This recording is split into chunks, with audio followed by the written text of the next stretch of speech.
What's up, y'all? Down South 77 here, and this is 3 Star Draw.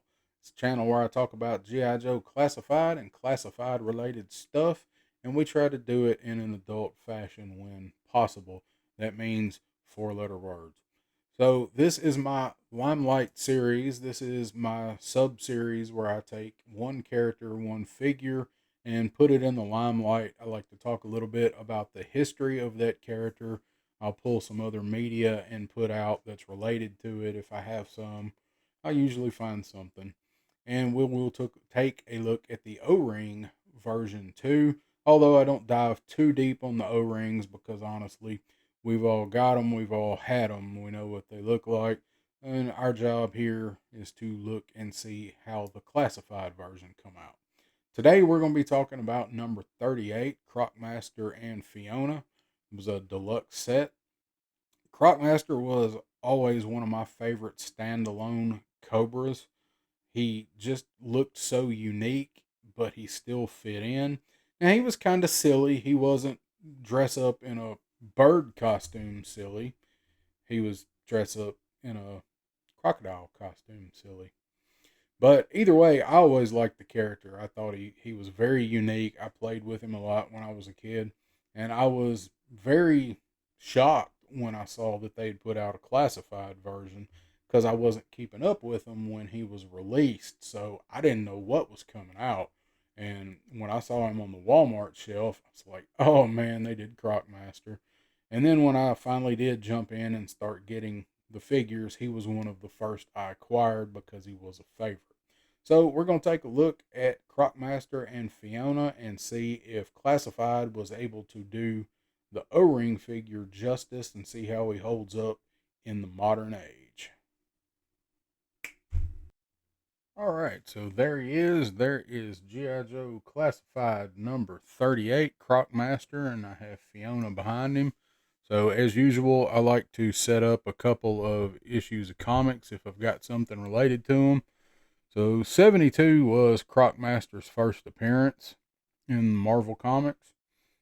And then over here, I have yearbook 4 from that year, and I always like this cover because it did show him off along with October Guard and Battle Armor Cobra Commander. There he is. He's fighting them. Horror shows about to chuck Cobra Commander. Wouldn't throw him too hard. That helmet's lined with plastic explosive. So there's that one. Then over here, I have his page pulled up in the Order of Battle comic. I always liked these Order of Battles. They were basically just the file card and with new artwork, but I always liked them because they had all these characters on the cover. That was part of the main draw for me for the Order of Battle comic was you didn't always get to see these characters together in the same story arc. So just seeing them drawn all together there was kind of the thing for me. And of course, I like Cobras, and this one with 3 of my favorite Cobras on the front, right up front, with the Scrap Iron Copperhead and Zartan, who is not really Cobra, but Cobra affiliate, and close enough. So here he is. Here is Croc Master. I'm going to scoot this over just a little bit and get on a little bit more lighting here. So I've got him out, and behind him I have Fiona, and I have my original Croc Master from when I was a kid. So it's bring your kid to work at Cobra Island Day. What'd you learn in school today, boy? We learned how to make dynamite. That'll come in handy defending Cobra Island. I don't really think he sounds like that, but so Croc Master come along at an interesting time for G.I. Joe. He was a character in 1987. He debuted with all of those guys. So he come out at a time they were getting ready to push the movie, and he come out when they were kind of digging for ideas for characters, especially for Cobra. So he come along with Crystal Ball, Big Boa, Raptor. So there were some weirdos for Cobra that year. That was that was not a good year for the Cobra characters. That year was all about the Joes when you had Falcon and Tunnel Rat. Let's see who else was in there. Law and Order. Of course, the people that were in the movie, and you still had characters from the last year that they were highlighting as well. So he was Croc Master. He's got kind of a couple of different origins. So the original Marvel run has him as starting out with he was an alligator wrestler on an alligator farm, and then he installed burglar alarms and was trying to popularize an idea for guard gators, which was, you guessed it, using alligators as security systems. I'm not sure how well that would work out because NCH and Action Alarm, you don't have to feed those guys. So that was kind of his origins in the Marvel run. They actually gave him a much interesting origin story in IDW. In the IDW comics, he was a little boy on an alligator farm, and his dad was very abusive and basically treated him like slave labor. And he did not have any kind of a life. It was just tending to the alligators whom he become friends with, and they were not only his pets, they were more like siblings to him. So one day when he was a teenager, he finally had enough of his father's abuse and wound up feeding his father to the alligators in the farm.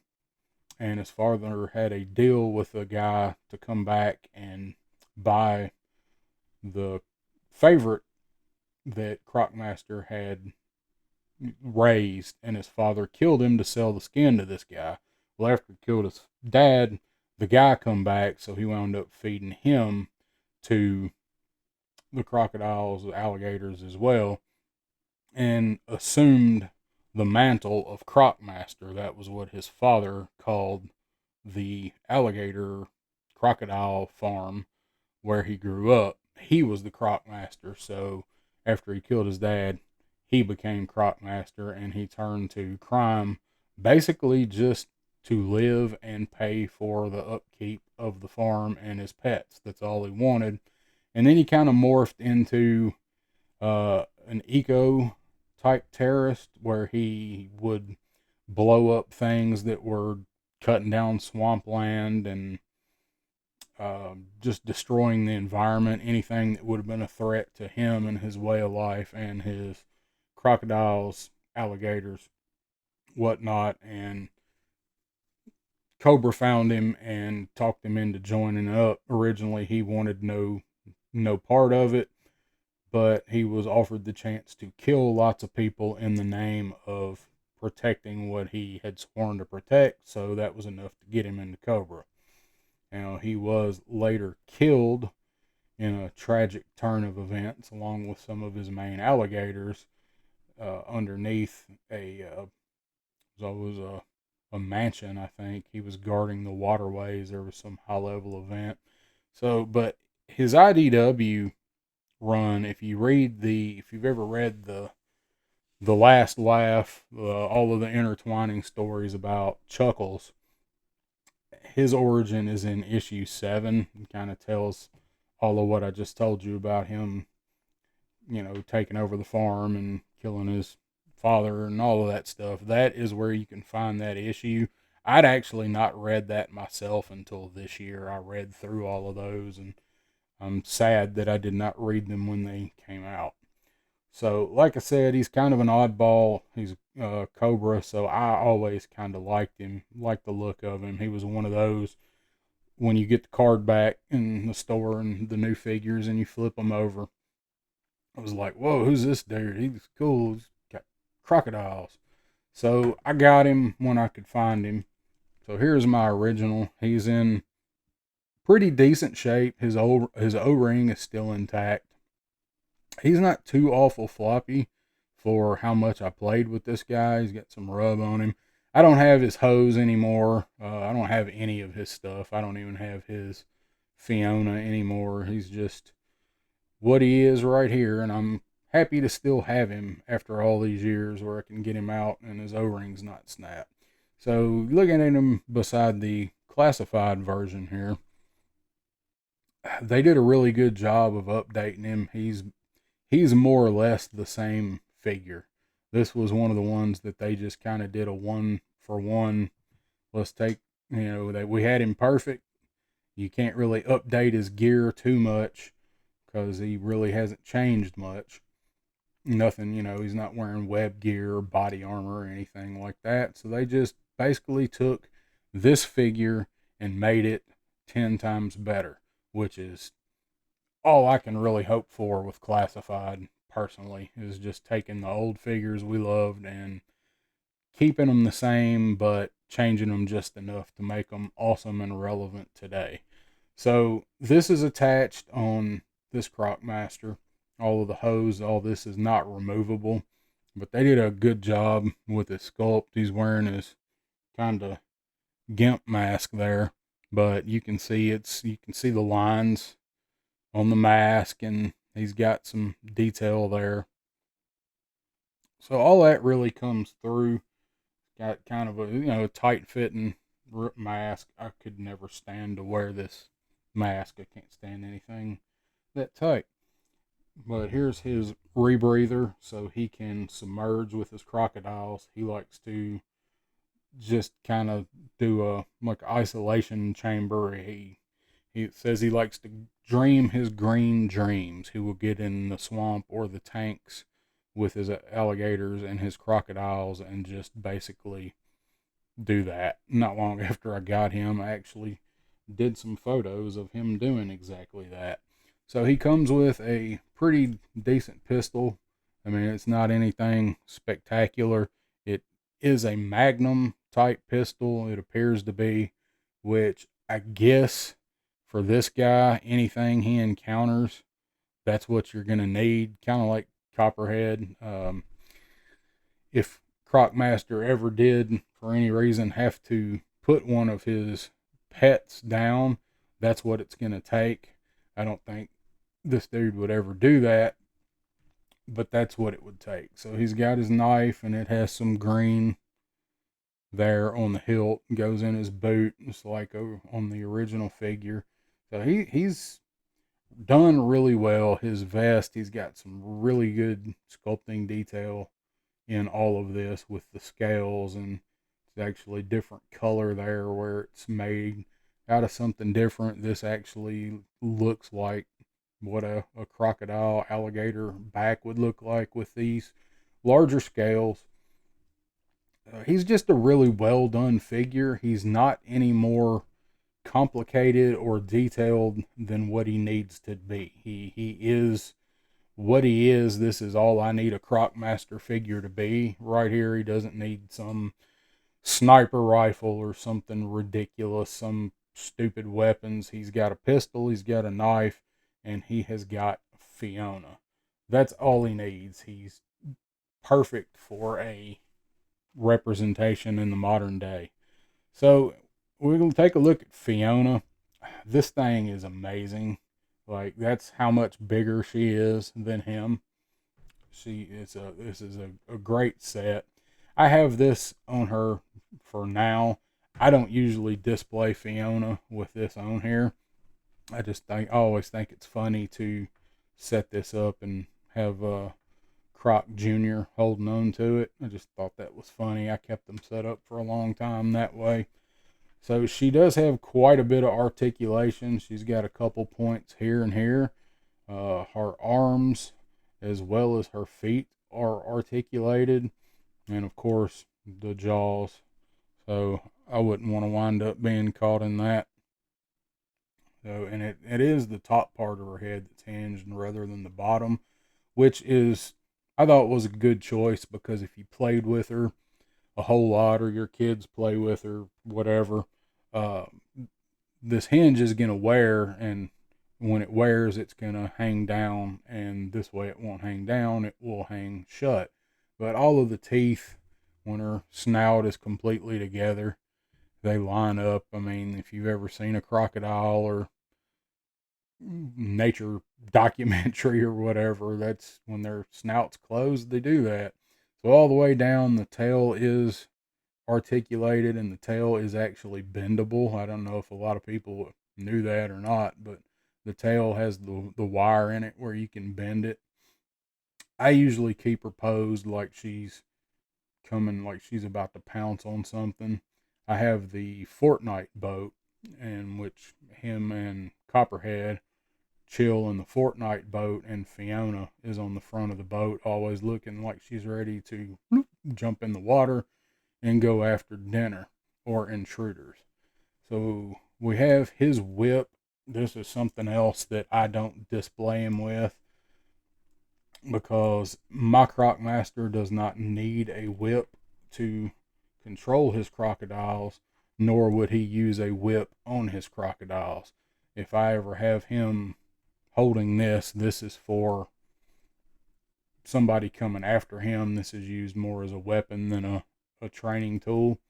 And the same thing with the hook, because if you believe in the lore and the backstory stuff, if you follow that in your Joe verse, he's never going to use this thing on one of his crocodiles. He's going to use this on somebody trying to harm one of his crocodiles.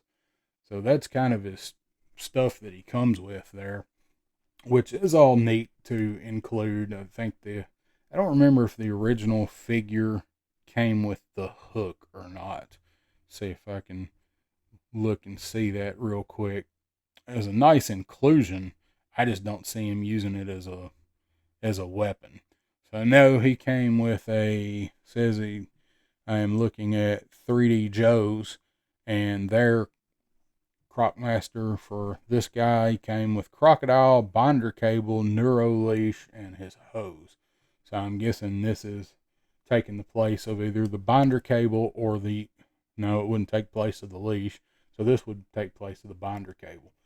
So I keep this stuff in a bag. I do like putting him out once in a while with the hook, but he just looks sweet. It's a really nice figure with a lot of subtle details until you start really looking into it closer. So the coolest inclusion with all of this set, as happy as I was, and I kind of freaked out when I saw them in the store because it was early this year. I was not collecting classified yet. I knew about them and I was on the fence with them, and this set almost pushed me over to go ahead and start buying them. But what really made this set to me were these guys here. They come with the little baby Crocs. Like, crikey! I thought that was neat, and especially to make one of them albino. I thought that was a really cool idea. He's even got the little red eye there, the albino eye. The only reason when I set them up and display them that I don't put these in sometimes is because I don't want them to get lost, because they're really neat. And I thought that was a great inclusion for the figure because he's a deluxe figure, but he's deluxe because of her. And some people always kind of thought he was silly, and I can see that. He's not for everybody. He's not a soldier type character. He doesn't come with a big gun. He's more of a subtle support character, and I always kind of like those kind of characters as well.